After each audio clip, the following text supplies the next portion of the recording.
one of the wonderful things about a longer, more open-ended time for practice, I noticed that even in a 3-month course, there was a set of expectations that I'd set up for myself. I need to dig in, work hard, life is short. There was that sense of pressure, even in a 3-month course, that wasn't there in this longer retreat.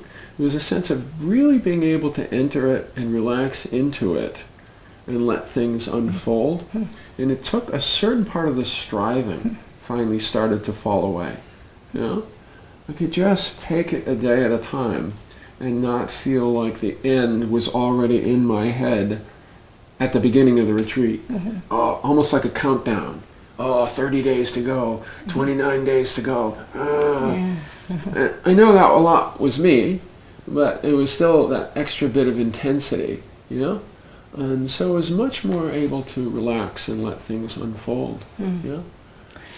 Wow. So the first year was rough. I felt like I was coming in for a really rough landing. And I would wake up in the morning full of anxiety, like about feeling like I needed to do something. Just that anxiety of just the vigilance from everyday life, and that took a while to exhaust. And so that whole first year, I felt like, no, I'm just coming in for a landing. So at the 6-month mark, I knew, 2 years is nothing. This is like, drop in the bucket. And I could feel that. So that first year was this, it was like just smoothing it out. It was really pretty rough and just kind of letting everything settle a bit on retreat. The second year, a little bit more, and I could feel that. I could feel the charge of the vigilance dissipating. But it's a slow dissipation, and you don't even know it's there, because that's what you're humming at in everyday life. That's what we're doing. We're so aware of the privilege of being able to do a longer retreat, but one of the things that showed up for both of us is the layers and levels of holding and tension and struggle that's in there, and it takes so long to unwind.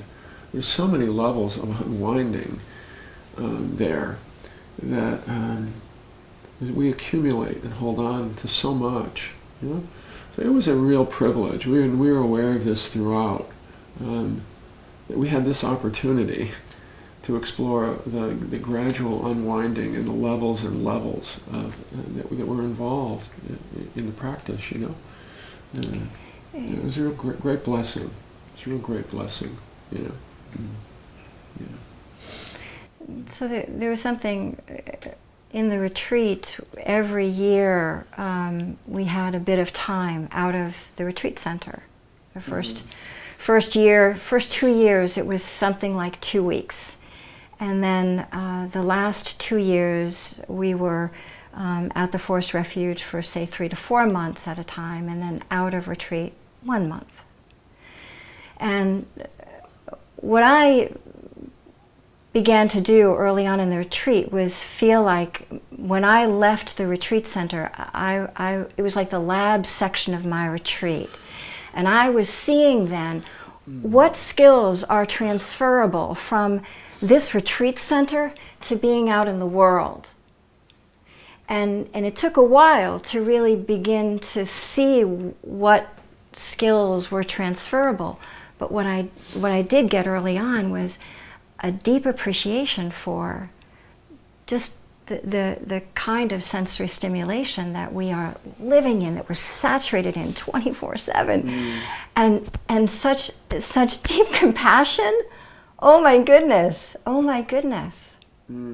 And being on the subway, going back to Boston, and I get on the subway, and every year I saw fewer and fewer papers and more devices, and people being plugged in, and this, so there was no longer a sense of other, right? It was just like, we're all in our own little world. that was very powerful to see that change. You know, things that I saw change over time, because I had a different relationship to everyday life now. Very different relationship. You know, it's turned on its head. It's vipassana. It's like you know, upside down. You know, no longer. And my daily life is in silence and walking and practicing. It's not out in subway land. One of the things that I appreciated, you know, they say that when one of our senses becomes compromised, seeing or hearing, that the other ones get stronger to compensate in a way. And in the silence, and one of the difficult things for me was being in separate rooms, so not having any physical contact at all. Yeah? I really appreciated just noticing Susan moving about space. And we would sit next to each other in the hall, which was lovely. And we kind of knew each other's sitting schedules. Susan always closed the joint down late at night. You know, I would try to keep up with her at 11:30, and she's still sitting there like a rock. And finally I had to give up. She was a real late night sitter. But we would also have our main meal of the day, lunchtime, and we would sit next to each other in the same place every day. And we had to create our own little ritual there. And we would start eating together. We'd say, kind of have a moment of silence when we were both there.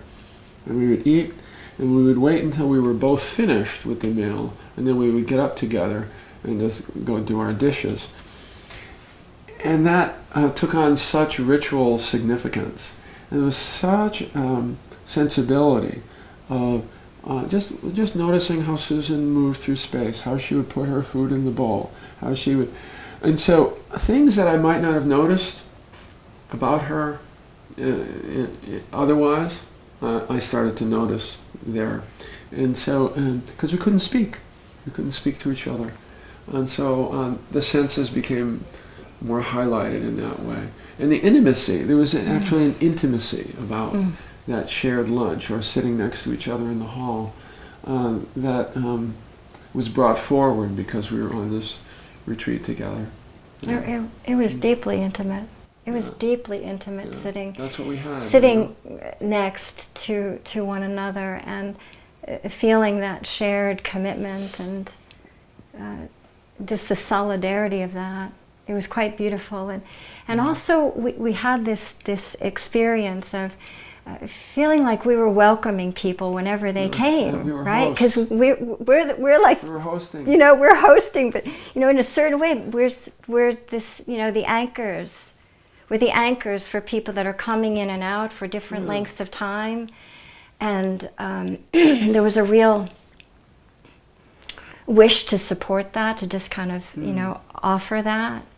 It was just an opportunity to feel compassion, just seeing the rougher energies of people coming in, and then you could see the energies begin to settle after they were there. Unwind. For a bit, you know, unwind. They unwind. You know, that sense of the interconnection, even though we were not speaking to any of these people who were coming in, we were feeling them coming and going. Do you know? So that was really cool. Yeah, that was really cool. Yeah. Mm. Yeah. Yeah.